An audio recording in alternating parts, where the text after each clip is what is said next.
রাসূল বলেছেন, ওয়াল্লাহি লা ইউমিনু ওয়াল্লাহি লা ইউমিনু ওয়াল্লাহি লা ইউমিনু। কিলা মান ইয়া রাসূলুল্লাহ?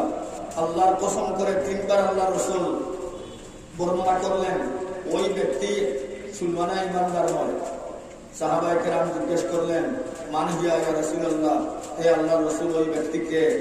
আল্লাহর রাসূল ইরশাদ করলেন, আল্লাহ রাসূল সাল্লাল্লাহু আলাইহি ওয়াসাল্লাম ঘোষণা করলেন, আল্লাযী লা ইয়ামানু জারুহু বাওয়াইকাহু। ওই ব্যক্তির কথা আমি বলছি, ওই মুসলমান ইমানদারের কথা বলছি, যার জুলুম থেকে, যার অন্যায় আচরণ থেকে, যার দুর্ব্যবহার থেকে তার প্রতিবেশী নিরাপদ থাকতে পারে না, সে প্রকৃত মুসলমান ইমানদার নয়, মুসলমান নয়। আল্লাহ পাক পরবর্তীকার আলম আমাদের দিন